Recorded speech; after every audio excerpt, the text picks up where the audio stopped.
Morning student, आज हम पढ़ेंगे राष्ट्रीय अर्थव्यवस्था की जीवन रेखा। राष्ट्रीय अर्थव्यवस्था की जीवन रेखाओं में सबसे मुख्य बात है कि इनको राष्ट्रीय अर्थव्यवस्था की जीवन रेखा क्यों कहा, क्योंकि जीवन रेखा से मतलब होता है किसी चीज की चलने की गति। जिसका जितना जीवन होता है उतना ही वह अच्छी तरीके से अपने आप को रख सकता है।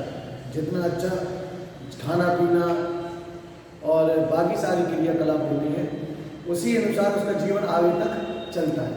इसी प्रकार राष्ट्रीय अर्थव्यवस्था की जीवन रेखाओं में सबसे मुख्य जो है वो है परिवहन। परिवहन को सबसे ज़्यादा मुख्य क्यों माना गया है? परिवहन अर्थात ट्रांसपोर्ट को इसलिए सबसे ज़्यादा मुख्य माना गया है क्योंकि यही एक ऐसी कड़ी होती है जिसके द्वारा व्यापार और संचार दोनों ही जुड़े हुए होते हैं। क्योंकि व्यापार, संचार और वाणिज्य, व्यापार, संचार और परिवहन तीनों एक दूसरे के पूरक हैं। बिना परिवहन के संचार और व्यापार बेकार है और बिना संचार और व्यापार के परिवहन बेकार है। अर्थात मान लीजिए आपको कोई सामान मंगाना है, आज हम घर बैठे ऑनलाइन के जरिए हर छोटी से लेकर बड़ी से बड़ी चीज़ हम अपने घर तक मंगा सकते हैं। तो ऑनलाइन प्रक्रिया अर्थात संचार सुविधाओं के माध्यम से हमने किसी से कांटेक्ट किया, उस व्यापारी ने परिवहन के साधन के माध्यम से हमारे घर तक उस सामान को पहुंचाया। तो तीनों एक दूसरे के पूरक और तीनों इसी क्रम में सुचारू रूप से चलते हैं। तो इसमें पहला हम पढ़ेंगे स्थल परिवहन, जल परिवहन, वायु परिवहन। परिवहन के तीन रूप होते हैं, स्थल, जल और वायु, जिसमें सबसे पहले हम पढ़ेंगे स्थल परिवहन। स्थल परिवहन अर्थात पृथ्वी की सतह पर स्थित परिवहन जो जिसका जुड़ाव सीधे स्थल से होता है। अर्थात स्थल में चाहे सड़क हो, चाहे रेल हो, चाहे पाइपलाइन, तीनों के लिए स्थल की आवश्यकता होती है। तो इसमें तीन प्रमुख परिवहन है, सड़क, रेल और पाइपलाइन, जिसमें सबसे जो प्रमुख होता है वो होता है सड़क। क्योंकि सड़क परिवहन को इसलिए प्रमुख माना गया है क्योंकि सड़क जो परिवहन है वह घर से घर तक की सेवाओं को जोड़ता है। दूसरा, रेलवे हो, एयरपोर्ट हो या बंदरगाह, कहीं भी आपको आना या जाना हो, उसके लिए सबसे प्रमुख जो कड़ी का कार्य करता है वो करता है सड़क परिवहन। इसके बाद सड़क परिवहन जो होता है वह अन्य इस रेल और आदि पाइपलाइन से काफ़ी हद तक सस्ता होता है और हर स्थान तक पहुंचने में सफलता प्राप्त करता है। अर्थात आप चाहे ऊबड़ खाबड़ जगह हो, चाहे पहाड़ी क्षेत्र हो, कैसा भी क्षेत्र हो, चाहे कच्चा क्षेत्र हो, आप हर जगह सड़क डाल सकते हैं। लेकिन रेल और एयरपोर्ट हर स्थान पे नहीं बनाए जा सकते, पाइपलाइन पे हर स्थान पर नहीं जा सकती। लेकिन सड़क परिवहन एक ऐसा परिवहन है जो हर स्थान पर पहुंच सकता है, इसलिए इसको मुख्य परिवहन के रूप में माना गया है। और घर से घर तक की सेवाओं का जो परिवहन का मुख्य साधन है वो है सड़क परिवहन। एक बार हम इसको अच्छे से देखें कि परिवहन के साधनों में तीनों को इसी क्रम में आपको बनाना है। सबसे पहले हम स्टार्ट करेंगे सड़क परिवहन के बारे में। देख लीजिए आप पहले,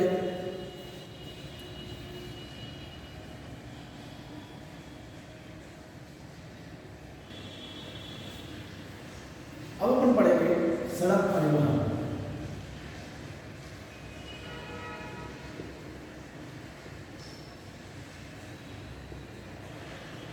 सड़क परिवहन जो है सबसे इम्पोर्टेंट है, सबसे महत्वपूर्ण है, क्योंकि सड़क परिवहन सबसे प्राचीन और महत्वपूर्ण साधन है। जब रेल लाइन, वायुयान, जलमार्ग से पहले, जलमार्ग के बाद अपन कह दें कि जलमार्ग की खोज तो काफ़ी पहले हो चुकी थी, लेकिन जलमार्ग से पहले भी सड़क मार्ग की खोज कर दी चुकी थी। क्योंकि एक स्थान से दूसरे स्थान तक जाने के लिए हमें सड़क मार्ग की ही आवश्यकता पड़ती थी, चाहे वो कच्ची सड़क हो या पक्की सड़क हो। अपने आप को इससे पहले आपने कई बार पढ़ा होगा सिल्क रूट, जो मध्य एशिया से, भारत से मध्य एशिया होकर चीन जाने वाले मार्ग का सिल्क, वह भी एक मार्ग है, सड़क मार्ग में ही हम गिनेंगे। तो सड़क मार्ग सबसे प्राचीन और महत्वपूर्ण साधन है परिवहन का। इसका निर्माण अत्यंत सरल और सस्ता होता है। आपने भी देखा होगा सड़क डालने में इतना ज़्यादा पैसा या रुपए इन्वेस्ट नहीं होता जितना अन्य चीज। हमारी रेल की पटरी अगर अपन को बिछाना है तो पहले देखना होगा उसमें कितनी कहाँ पर सीधा ये ऊंचाई नीचाई कितनी है, पहले उसको समतल करेंगे, इस आधार पर हम डालेंगे। कि सड़क मार्ग जो होता है वो आसानी से और बहुत सुविधाजनक रूप से हम कहीं किसी भी स्थान पर इसको प्रयोग कर सकते हैं। उत्पादित सामान एवं कच्चे माल, मान लीजिए बना हुआ सामान है, कोई बना हुआ प्रोडक्ट है या फिर कच्चा माल है, उसको एक स्थान से दूसरे स्थान तक ले जाने के लिए सड़क मार्ग की ही आवश्यकता पड़ती है। मान लीजिए आपने उत्पादित माल हम एयरपोर्ट या बंदरगाह या किसी अन्य साधन से हम लेके आए, अब उसको गंतव्य स्थल तक जाने के लिए किसकी आवश्यकता पड़ेगी? सड़क मार्ग की। तो सबसे सस्ता होता है, उत्पादित सामान को एवं कच्चे माल को एक स्थान से दूसरे स्थान तक ले जाने में सहायक होता है। अगला पॉइंट, भारत में कुल सड़क परिवहन मार्ग लगभग 55 लाख किलोमीटर है। जो भारत में कच्ची पक्की दोनों मिला के जो सड़कें हैं, वो सबसे बड़ा जो मार्गों का आपने लगाया, लगभग 55 लाख किलोमीटर क्षेत्र में सड़क मार्ग व्यवस्थित है। इसके भारत में 96,214 किलोमीटर 96,214 किलोमीटर लंबे राजमार्ग हैं। राजमार्ग का मतलब समझते जो एक राज्य को दूसरे राज्य से जोड़े, एक जिले को दूसरे जिले से जोड़े, या एक ऐसे क्षेत्र जहां आप कम समय में अधिक दूरी तय कर सकते हैं, जिसमें आपको अंदर ना तो आप किसी क्षेत्र में जाना, सीधे बाईपास हम जिसको बोलते हैं, सीधे सीधे अपन राष्ट्रीय राजमार्ग में चढ़ गए और एक स्थान से दूसरे स्थान तक पहुंचे, जिसमें ना तो जान की मतलब ज़्यादा भीड़ भाड़ नहीं रहती है। ऐसे राजमार्गों की संख्या 214 किलोमीटर है। तो आप इन पॉइंट को नोट करें। इसके बाद हम पढ़ेंगे सड़क परिवहन का महत्व, इंपोर्टेंट ऑफ रोड्स।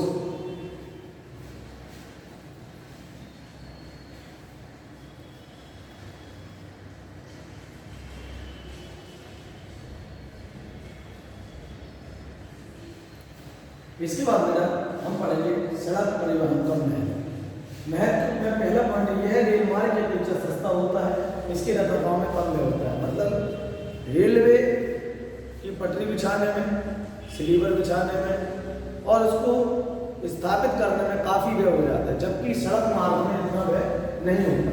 दूसरा, रखरखाव में आसानी होती है। मान लीजिए अगर रेलवे की पटरी खराब होती है तो काफ़ी लंबा खर्चा आता है, क्योंकि उसकी लागत ही अधिक होती है। लोहे से बनने वाले सामान है, बहुत से स्लीपर बनाए जाते हैं, तो काफ़ी खर्चा। जबकि सड़क परिवहन जितनी स्थिति रोड खराब हुई है, उतनी रोड को तुरंत ही सही कर और फिर सुचारू रूप से उसका उपयोग किया जा सकता है। पर्वतीय क्षेत्रों, पठारी भाग हो, मरुस्थलीय भाग हो, ढालू भूमि हो, धरातल में किसी भी प्रकार पर इसको स्थापित किया जा सकता है। मतलब सड़क जो परिवहन है वो किसी भी स्थान पर डाला जा सकता है, चाहे आप ढालू भूमि हो, जैसे मान लीजिए आप कैसे ऐसे स्थानों पर मरुस्थलीय अगर जाएंगे तो मरुस्थल में पटरी बिछाना बड़ी मुश्किल की बात है, क्योंकि वहाँ की जो भूमि होती है बहुत रेतीली होती है, उस पर दबाव नहीं दिया जा सकता। तो ऐसे स्थानों पर रेल, वायु आदि संसाधन, ऐसे स्थानों पर हमेशा सड़क मार्ग द्वारा ही अपना जो भी कार्य वो किया जा सकता है। ये आवागमन सड़क मार्ग द्वारा ही होता है। घर से घर तक सेवा उपलब्ध कराता है। घर से घर तक की सेवा से मतलब है कोई भी सामान है आप घर बैठे मंगा सकते हैं, अपने घर से अपने साधन से बैठे, और आप किसी भी स्थान तक उसके घर तक जा सकते हैं। बात इसके अलावा रेल तो किसी के घर तक बिछाई नहीं जाती है, ना भाई बहन किसी घर तक जाता है। तो इसमें घर से घर तक की सेवा के लिए या फिर रेलवे स्टेशन हो, एयरपोर्ट हो, इन स्थानों से अपने घर तक की सेवा के लिए इसको सड़क परिवहन का इससे वाहनों का कोई चल करके मान लीजिए जहाँ चाहे वहाँ आप अपनी गाड़ी रोक सकते हैं, बैठ सकते हैं तक। लेकिन अगर आप अन्य किसी साधन से जा रहे हैं परिवहन के, तो वह आपके इच्छा अनुसार नहीं चलेगा। कम दूरी के लिए है महत्वपूर्ण साधन, मान लीजिए बहुत कम, 1 से 2, 3 किलोमीटर 4 किलोमीटर जाना है, तो अन्य साधनों से अच्छा सड़क परिवहन ही महत्वपूर्ण माना जाता है। दुर्गम क्षेत्र, सड़क मार्ग की नींव है, तो दुर्गम क्षेत्रों में जैसे दार्जिलिंग हो गया, नैनीताल हो गया, सिक्किम हो गया, अरुणाचल प्रदेश हो गया, ऐसे पर्वतीय प्रदेश जहाँ पर ना तो रेलवे लाइन बिछाई जा सकती है, ना एयरपोर्ट इतनी आसानी से स्थापित किए जा सकते हैं, तो उन स्थानों पर सबसे महत्वपूर्ण साधन सड़क मार्ग ही होता है।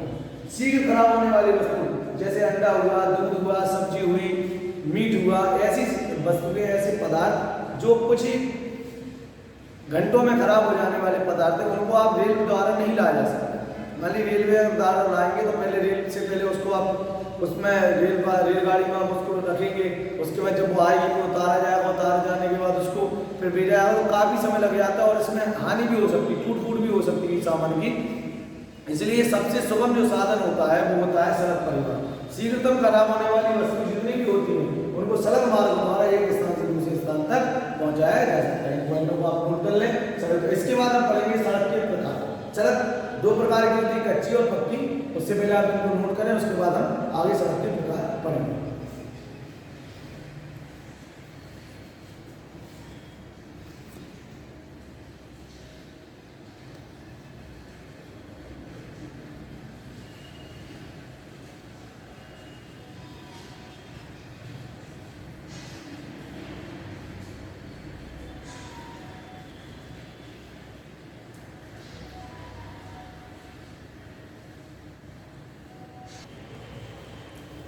इसके बाद बेटा हम पढ़ेंगे सड़कों के प्रकार। सड़क दो प्रकार की होती है, कच्ची सड़क और पक्की सड़क। ठीक है, आपने भी अपने आसपास के क्षेत्रों में देखा होगा, कहीं भी किसी बहुत से स्थान है जहाँ भी आज भी कच्ची सड़कें पाई जाती हैं।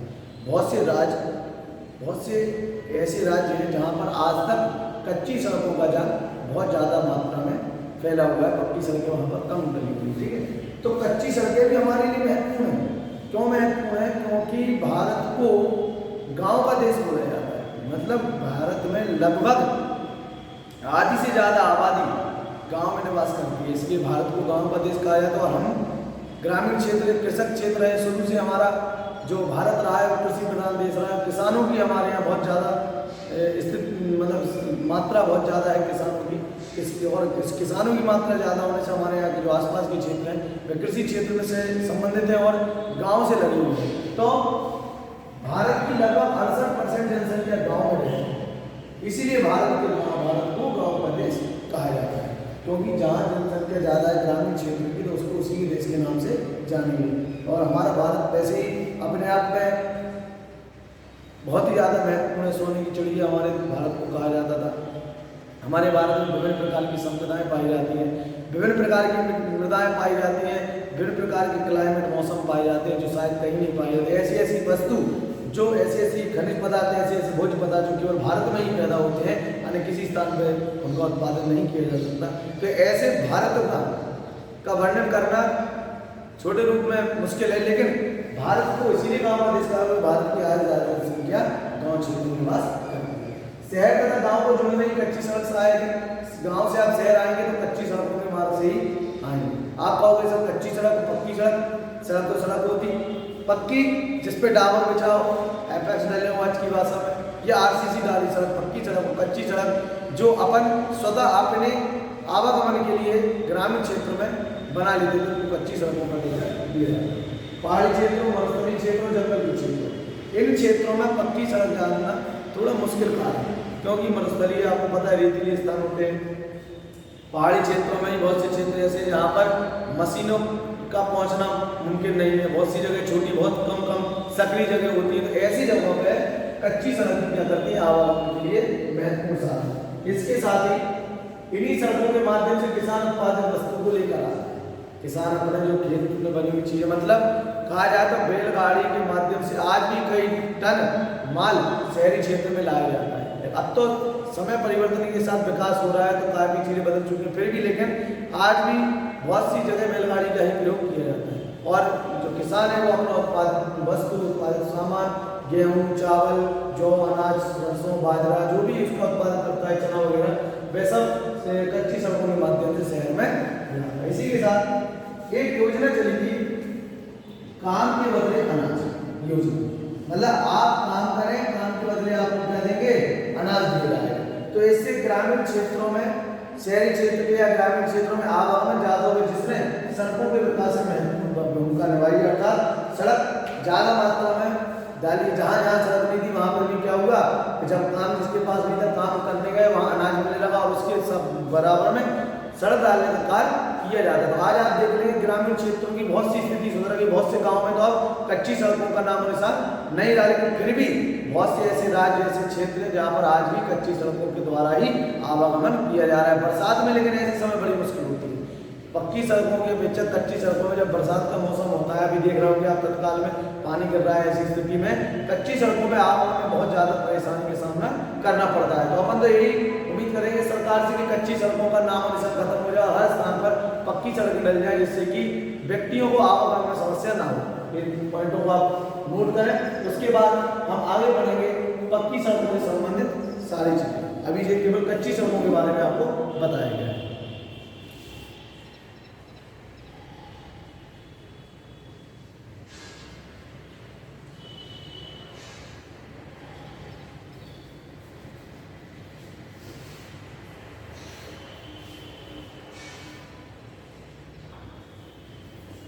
इसके बाद अपन पक्की सड़कों को पढ़ेंगे। पक्की सड़कों में पक्की सड़कें आप भी जानते हैं, कंक्रीट, सीमेंट या सरिया आदि से निर्मित की जाने वाली सड़कों को पक्की सड़कों का दर्जा दिया गया। ठीक है, पक्की सड़कों में सड़कों का वर्गीकरण सन 1943 में किया गया। 1943 में सड़कों का वर्गीकरण किया गया था।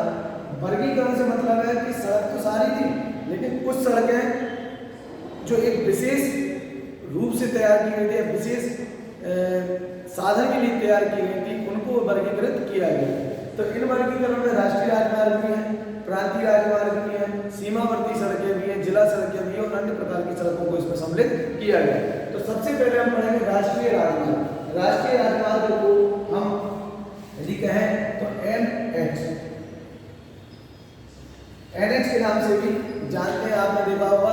राष्ट्रीय राजमार्ग कभी भी आप हाईवे पे जाएंगे तो NH लिखा रहता है, मतलब नेशनल हाईवे, राष्ट्रीय राजमार्ग, जिनकी संख्या को यदि देखी जाए तो 13 के लगभग, अप्रोक्सीमेट 13 के लगभग और ज़्यादा भी हो, 13 के लगभग हम इसकी संख्याओं को मानेंगे। इन राष्ट्रीय राजमार्गों में कुछ मार्ग तो बहुत ज़्यादा बड़े हैं, कुछ मार्ग तो बहुत ज़्यादा छोटे हैं। तो इन्हीं के बारे में पढ़ेंगे। तो यह राज्य से राज्यों को जोड़ता है, राजधानी को जोड़ता है, मतलब राज्य से राज्य, राज्य से राजधानी आदि को जोड़ने का काम राष्ट्रीय राजमार्ग करता है। जोड़ने मतलब है इनसे अगर आप स्टार्ट करेंगे तो लास्ट पहुंचेंगे तो कहीं ना कहीं राज्य आपस में जुड़ते हुए चले हैं। मान लीजिए आप उत्तर प्रदेश से आपने प्रारंभ करा तो उत्तर प्रदेश, मध्य प्रदेश, राजस्थान और आने वाले सभी राज्यों को यह जोड़ता हुआ चला जाएगा। चलिए, आप यदि एक बार हाईवे पे चला गए, जैसे आपने बहुत से ये एक्सप्रेस वे के नाम सुने होंगे, Yamuna express way, Agra Lucknow express way.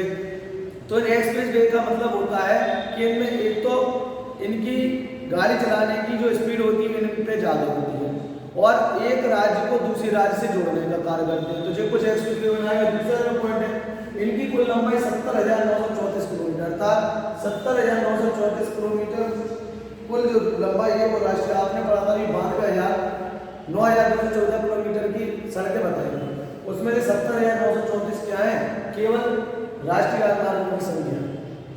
इनकी रखरखाव की जिम्मेदारी सरकार की होती है। महत्वपूर्ण पॉइंट है, जो इंपोर्टेंट करने वाला, मतलब एक नोट करने वाला और बहुत दिमाग में बैठाने वाला पॉइंट है कि राष्ट्रीय राजमार्ग की जो रखरखाव की जिम्मेदारी होती है वो सरकार की होती है। बाकी प्रांत की आप पढ़ेंगे, जिला सड़कें पढ़ेंगे, सबकी बारी बारी अलग अलग प्रकार की सड़कों के बारे में अलग अलग का रखरखाव होता है। राष्ट्रीय राजमार्ग में जिम्मेदारी किसकी होती है, सरकार। इसके बाद एक योजना चली थी जिनको बोला गया था चतुर्भुज सड़क परियोजना। चतुर्भुज स्वर्णिम सड़क परियोजना के नाम से भी जानते हैं। यह योजना के अंतर्गत मुंबई, कोलकाता, दिल्ली, चेन्नई, 4 बड़े बड़े महानगरों को, मुंबई, कोलकाता, दिल्ली, चेन्नई, 4 बड़े बड़े महानगरों को आप समझ सकते हैं मुंबई इस क्षेत्र में पड़ेगा, अर्थात जब अन्य पश्चिम में, उसके बाद कोलकाता पूर्व में पड़ेगा, दिल्ली उत्तर में पड़ेगा और चेन्नई दक्षिण में। 4 राजमार्गों को आपस में जोड़ दिया गया, इसको बोला गया स्वर्णिम चतुर्भुज सड़क योजना। मतलब आपस में 4 राज्यों को जोड़कर जो योजना बनाई गई, इसकी कुल लंबाई 5,846 किलोमीटर है। 5,846 किलोमीटर इन राष्ट्रीय राजमार्गों को जोड़ने में जो लंबाई यहाँ पर की गई 5,846 किलोमीटर। इंपोर्टेंट है कि चतुर्भुज सड़क परियोजना में किन किन राज्यों को सम्मिलित किया गया, तो आपके 4 राज्य, मुंबई, कोलकाता, दिल्ली और चेन्नई। और आपने आपको बता दिया 4 राज्य किस किस तरफ है, मुंबई आपका पश्चिम में पड़ेगा, कोलकाता आपका पूर्व में पड़ेगा, दिल्ली उत्तर में पड़ेगा, चेन्नई दक्षिण में पड़ेगा। मतलब पूरा पश्चिम उत्तर दक्षिण 4 बड़े बड़े महानगरों को आपस में जोड़ने की योजना बनाई गई। ठीक, इन राजमार्गों की संख्या लगभग 13 है। देश का सबसे बड़ा राष्ट्रीय राजमार्ग NH7 है। नोट कर लेंगे, इंपोर्टेंट है, बहुत ही ज्यादा क्वेश्चन, चाहे कॉम्प्यूटर एग्जाम हो, कोई भी एग्जाम हो, इन एग्जाम में जरूर पूछा जाता है। जितने क्वेश्चन पेपरों में आया है कि सबसे बड़ा राष्ट्रीय राजमार्ग कौन सा, NH7, जो 2,369 किलोमीटर लंबा है, 2369 किलोमीटर ये लंबा है। इसी के साथ सबसे छोटा जो राष्ट्रीय राजमार्ग है NH47A, जो मात्र 6 किलोमीटर लंबा है। अभी हम आगे आपको बताएंगे कि ये राजमार्ग कहाँ से कहाँ तक है और यह राजमार्ग कहाँ से कहाँ तक है। लेकिन आप इंपोर्टेंट होता है, पहला जो सबसे बड़ा है, दूसरा जो सबसे छोटा है। तो सबसे छोटा है NH47A और सबसे बड़ा है NH7। तो केवल 4 का डिफरेंस है, इसमें 4 हटा दे तो बड़ा और 4 लगा दे तो छोटा। तो ये आपकी हो गई सड़कों का वर्गीकरण। इसके बाद हम करेंगे प्रांतीय राजमार्ग। अभी अपने राष्ट्रीय राजमार्ग पढ़ा, इसमें जो इंपोर्टेंट है वो आपको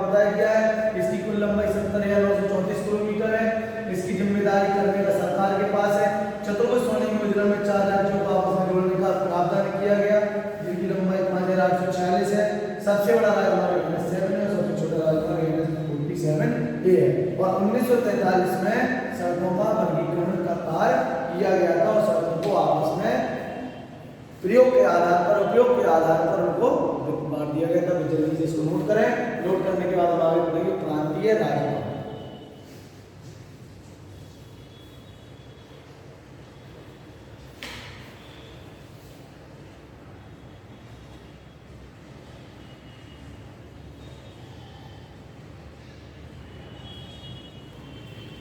बेटा पढ़ेंगे प्रांत पक्की सड़कों में हमने राष्ट्रीय राजमार्ग पढ़ लिए थे जिनकी संख्या जो 13 बताई थी वो 13 नहीं है। कुल मिलाकर अभी तक वर्तमान में राष्ट्रीय राजमार्गों की संख्या 77 है। थोड़ा उसको क्लियर कर ले। 13 की जगह जो राष्ट्रीय राजमार्ग थे स्टार्ट हुए थे तो उनकी संख्या 13, जो बड़े बड़े राजमार्ग हैं उनकी संख्या आज भी 13 ही है। जो हमने लिखवाई है कि जो बड़े बड़े राष्ट्रीय राजमार्ग हैं जिनको हम गिन सकते हैं, जिनकी प्रमुखता है, उनकी संख्या 13 है। लेकिन छोटे बड़े सभी राष्ट्रीय राजमार्ग मिला के उनकी संख्या कितनी है? 77। चलिए इसको पढ़ेंगे। प्रांतीय राजमार्ग राज्य के प्रमुख नगरों को जोड़ने का कार्य जो राजमार्ग करते हैं प्रांतीय राजमार्ग, एक प्रांत से दूसरे प्रांत को जोड़ने का कार्य करता है प्रांतीय राजमार्ग। मतलब आज हम एक प्रांत से दूसरे प्रांत की बात करें तो जैसे राज्यों के अंदर जो छोटे छोटे मतलब प्रांत होते हैं, महानगर जिनको बोलते हैं, उन प्रांतों को जोड़ने का कार्य करता है राष्ट्रीय राजमार्ग, मतलब प्रांतीय राजमार्ग। सीमावर्ती सड़कों में इनका निर्माण जो सीमा पे है, जैसे बॉर्डर बने हुए हैं और बॉर्डर तक जो सड़क डालने का कार्य है वो किनका है? सीमावर्ती सड़कों के अंतर्गत आती है। जो सीमा पे जाए उनका विकास किसके लिए हुआ है? केवल निर्माण देश की सीमावर्ती भागों में किया जाता है। जैसे सीमा जैसे भारत चीन बॉर्डर है, पाकिस्तान बॉर्डर है, बाघा बॉर्डर है, नाथुला दर्रा, ऐसी जगह जो सड़कें डाली जाती है सीमावर्ती सड़कों के अंतर्गत रखा जाता है। जिले का मतलब एक जिले को दूसरे जिले से जोड़ने का कार्य जिन सड़कों द्वारा किया जाता है उन्हें जिला सड़कें कही जाती है। झांसी जिला, इसके बाद आपका ललितपुर जिला, आगे आप जाएंगे उरई, उसके बाद इटावा, कहीं भी आप जाए ग्वालियर, इसके बाद मुरैना, भोपाल, आगरा, इन सभी जो सड़कों को आपस में जोड़ने का कार्य करते हैं वो जिला सड़कों के अंतर्गत आता है। कुछ महत्वपूर्ण बिंदु इसमें पंचवर्षीय योजना के अंतर्गत जो 5 वर्ष की योजना चलती है उसमें 1950 से 51 तक सड़कों के निर्माण की बात को रखा गया। वर्तमान में 41 लाख किलोमीटर लंबी सड़कें हैं और 8 लाख किलोमीटर ग्रामीण सड़कों की योजना बनी है। 8 लाख ग्रामीण क्षेत्रों में सड़कों की योजना बन चुकी है। 8 लाख किलोमीटर क्षेत्र में ग्रामीण सड़कों को और नवीकरण करने की योजना चल रही है।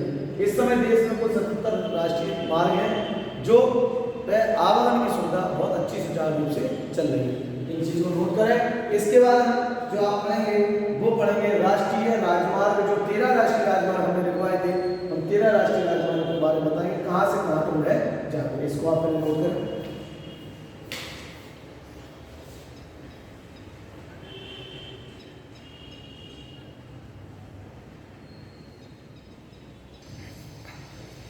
आप पढ़ेंगे ग्रांड ट्रंक रोड या जिसको बोलते हैं शेरशाह सूरी। शेरशाह सूरी रोड इसको इसलिए नाम दिया गया क्योंकि यह शेरशाह सूरी ने बनवाई। इस रोड को जो प्रारंभ किया गया था वो कोलकाता से लेकर पेशावर और जालंधर से लेकर श्रीनगर, ये 2 रोडों को जोड़कर आपस में रोड बनाई। इसको जीटी रोड भी बोला गया है और ये कई क्षेत्रों से होकर गुजरती है। आगरा भी आप जाएंगे तो जीटी रोड का नाम सुनेंगे, कानपुर जाएंगे, लखनऊ जाएंगे, जीटी रोड का नाम सुनेंगे। इसके बाद NH, अब हम आपको पढ़ेंगे राष्ट्रीय राजमार्ग। राष्ट्रीय राजमार्ग में NH1, NH2, NH3, NH4, NH5, NH6, NH7, NH8, NH15, NH17, NH28, NH47, NH1। पहले आप इसको नोट कर लें, उसके बाद मैं आपको इसके बारे में आगे पढ़ाऊंगा। देखिए दोबारा फिर समझना थोड़ा सा। ग्रांड ट्रंक रोड जिसको शेरशाह सूरी मार्ग के नाम से भी जानते हैं, ये शेरशाह सूरी ने बनवाई थी। यह कोलकाता से होकर पेशावर और जालंधर से होकर श्रीनगर तक जाती है। NH1 दिल्ली से लेकर पाक बॉर्डर, दिल्ली से लेकर पाकिस्तान बॉर्डर जो बाबा बॉर्डर बोलते हैं वहां तक जाती है। तो ग्रांड ट्रंक रोड इसको NH1 और NH2 इन दोनों को आप देखेंगे तो मैं क्या बताया, कोलकाता से पेशावर, जालंधर से श्रीनगर। तो पेशावर आपका पाकिस्तानी तरफ हो गया और जालंधर दिल्ली से कोलकाता, मतलब दोनों रोडों को मिलाकर ये NH1 अर्थात ग्रांड ट्रंक रोड के नाम से भी इनको जानते हैं। आप ऐसे भी लिख सकते हैं कि NH1 NH2 जो है वो जीटी रोड भी है। इसके बाद पढ़ेंगे NH3 जो आगरा से मुंबई की हो जाती है, NH4 ठाणे से चेन्नई, NH5 बारकोड़ा से चेन्नई, NH6 धुले से कोलकाता। जो मोस्ट इंपोर्टेंट है वो है NH7 और NH47A और इसके बाद NH1 NH2 इनसे ज्यादा क्वेश्चन आपके बनेंगे कि NH-47 ये सबसे बड़ा राष्ट्रीय राजमार्ग है, बनारस से कन्याकुमारी तक जाता है। बनारस आप समझ रहे हो उत्तर प्रदेश, और कन्याकुमारी कहाँ आएगा नीचे। बहुत लंबा राष्ट्रीय राजमार्ग, इसके लिए आपको लंबाई भी बता दी थी। तो ऐसे राष्ट्रीय राजमार्ग के बारे में पूछा जाता है। NH-1 है जो दिल्ली से मुंबई की ओर, NH-15 पठानकोट से सामख्याली की ओर, NH-17 पनवेल से इटापल्ली की ओर, NH-28 दिल्ली से लखनऊ की ओर, और NH-47 जो सबसे छोटा राजमार्ग है, मतलब मात्र 0.66 किलोमीटर का राजमार्ग है, जो वेलिंगटन सिटी से कोच्चि बाईपास तक जाता है। इसके बाद NH-1 जालंधर हुई है, जम्मू कश्मीर की ओर निकलता है। इसके बाद हम पढ़ेंगे एक्सप्रेस स्टेट हाईवे, जो आपने सुना दूरगामी, बहुत लंबी यात्रा करने के लिए, मतलब ऊपर से लेकर मान लीजिए आप बात करें तो श्रीनगर से लेकर सीधे आपको चेन्नई तक का दूरी तय करनी हो तो 6 लेन के हाईवे बनाए। 6 लेन का मतलब होता है 3 लोग इस तरफ चलेंगे और 3 लोग इस तरफ चलेंगे। अभी आपने देखा होगा एक इधर से जाने वाला, एक इधर से आने वाला, ये राजमार्ग हो गए। इसमें 2 होता है, 2 जाने वाले 2 आने वाले। इसके बाद 3 जाने वाले 3 आने वाले हो जाए तो उसको 6 लेन में परिवर्तित किया जाता है, जिनकी जो वही 6 लेन दूरगामी के लिए बनाया 6 लेन। सीमावर्ती जो सड़कों की लंबाई जो मैं आपको बताया था सीमावर्ती वो है 15,200 किलोमीटर। इसके बाद सबसे इम्पोर्टेंट तीसरा है वो सबसे ऊंची सड़क। सबसे ऊंची सड़क, भारत की सबसे ऊंची सड़क अगर बात करें तो लेह मनाली से लेह 4,270 मीटर ऊंची है, लंबी नहीं है, इसकी ऊंची है, हाइट पे है। मतलब इसमें आपने जब अगर आप किताब उठा के देखेंगे तो नाथुला दर्रा चीन, बहुत सारे दर्रे के बारे में जब पढ़ेंगे तो उसमें 4 जो प्रमुख दर्रे आते हैं, जिसमें नाथुला दर्रा का भी नाम लेंगे, तो सबसे ऊंची सड़क मनाली से लेह तक के लिए जाती है। ठीक है, तो जी इसमें सड़क परिवहन के बारे में जो अपना जो हमने पढ़ा था, लगभग सड़क परिवहन का जो पूरा जो आपका था जो पूरा पढ़ चुके। इसमें बाद हम पढ़ेंगे स्वर्णिम चतुर्भुज योजना, जो हमने आपको छोटे रूप में पढ़ाई थी, अब उसको हम स्वर्णिम चतुर्भुज योजना थोड़ा सा विस्तृत रूप में पढ़ेंगे। इससे पहले आपको इससे समझ लीजिए जो इम्पोर्टेंट है वो मैंने अंडरलाइन कर लिया। 6 लाइन इसलिए बनाई जाती है दूरगामी क्षेत्रों को तय करने के लिए। सीमावर्ती की कुल लंबाई 15,200 किलोमीटर। सबसे ऊंची सड़क मनाली में जो 4,270 किलोमीटर 70 मीटर ऊंची है, मीटर ऊंची है, जिसमें प्रमुख 4 दर्रे पाए जाते हैं। सबसे लंबी राष्ट्रीय NH-7, सबसे छोटा राष्ट्रीय राजमार्ग NH-47 है। और ग्रैंड ट्रंक रोड जो GT रोड बोली जाती है, जो शेरशाह सूरी ने बनवाई थी, वो NH-1 और NH-2 दोनों को मिलाकर ही बनाई जाती है। इतना आप नोट कर ले, ठीक है। तो उसके बाद हम आपको आगे स्वर्णिम चतुर्भुज योजना के बारे में पढ़ेंगे।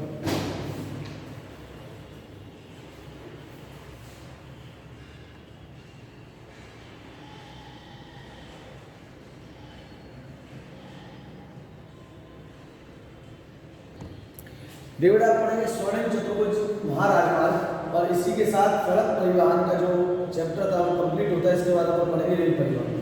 देखिए सड़क परिवहन हमने पहले बता चुके थे, दिल्ली, कोलकाता, चेन्नई, मुंबई और दिल्ली को जोड़ने वाली योजना को चतुर्भुज योजना बोला गया। लेकिन इस चतुर्भुज योजना में जो पढ़ना था वो 6 लेन। इस जो परियोजना के अंदर 6 लेनों वाले राष्ट्रीय राजमार्ग बनाए गए, जिससे कि इसका मुख्य उद्देश्य क्या था, समय तथा दूरी को कम करना, कम समय में अधिक दूरी तय करने के लिए राष्ट्रीय राजमार्गों का निर्माण किया। जिसमें 6 लेन की जो सड़कें हैं वो 6 लेन में बनाई गई। 3 इस तरफ वाहन चलेंगे, 3 इस तरफ वाहन चलेंगे। इसमें 2 गलियारे भी बनाए गए। प्रथम है उत्तर से दक्षिण का गलियारा, द्वितीय पूर्व से पश्चिम का गलियारा। प्रथम गलियारा श्रीनगर से कन्याकुमारी तक जाता है, दूसरा असम से पोरबंदर। मतलब पूरब से पश्चिम, उत्तर से दक्षिण 2 गलियारे। गलियारे का मतलब होता है कॉरिडोर, अर्थात ऐसा पतला ऐसा रास्ता जो एक सीधा रास्ता जाए और दूरगामी क्षेत्रों को कम समय में तय कर सके। इसका जो रेख रखाव का काम है, जो बनाने का काम है, वो NH हाईवे की तरह नेशनल हाईवे जो है उसके आधिकारिक क्षेत्र में इसके अंतर्गत आती है। 2001 में प्रधानमंत्री अटल बिहारी वाजपेयी द्वारा इस योजना को संतुष्टि दी गई। तो इस योजना के बारे में तभी से योजना चलाई गई। आज सबसे ज्यादा जो योजना जो सड़कों की है वो अटल बिहारी वाजपेयी द्वारा दी गई थी, जो आज हम एक समय कम समय में अधिक से अधिक दूरी तय कर सकते हैं। इस चीज को आप नोट करें। और इसी के साथ आपका अंतर्राष्ट्रीय व्यवस्था के जीवन रेखा में जो सड़क परिवहन का पोर्शन था वो कंप्लीट हुआ।